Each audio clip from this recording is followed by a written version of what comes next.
Doctor Yunus আপনি যে করে বলছেন আমি জানি, ডক্টর ইউনূস সবসময় মিথ্যাচার করে। ডক্টর ইউনূস মিথ্যাচারের উপর বেসাতে করছেন। কারণ ডক্টর ইউনূস বাংলাদেশে আসার আগে তার যেই মামলা ছিল অর্থ পাচার মামলা, সেই মামলা উদ্র করিয়েছে। ডক্টর ইউনূস বাংলাদেশের মানুষের যেই সম্পদ, সেই সম্পদ থেকে 660 কোটি কর মওকুফ করেছে। ইউনূস এখনো মিথ্যাচারের উপর লন্ডনে এসে তিনি তার বাংলাদেশের সকল টেলিভিশনে এটা ডক্টর ইউনূসের বানানো এবং ডক্টর প্রেস সচিব যে ডাস্টবিন শফিকের কথা, যেই প্রধানমন্ত্রীর সাথে দেখা করবে, প্রধানমন্ত্রীর সাথে দেখা হয় না, এটা মিথ্যাচার।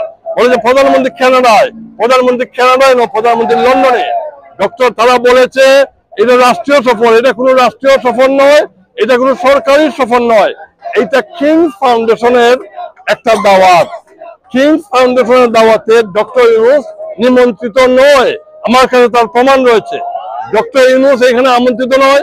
ডক্টর ইউনূস টোটাল মিথ্যাচারের উপর, যেভাবে বাংলাদেশে এই মিথ্যাচারের উপর জবরদখল করে বসে আছেন, সরকারের পতন ঘটিয়েছেন, একইভাবে ডক্টর ইউনূস মেটিকুলাসলি ডিজাইন করে এই রাজার যে কিং ফাউন্ডেশন দাওয়াতে ঢুকেছেন এবং এখানে বলছেন যে প্রাইম মিনিস্টার বা এমপির সাথে দেখা করবেন। টোটাল মিথ্যাচার।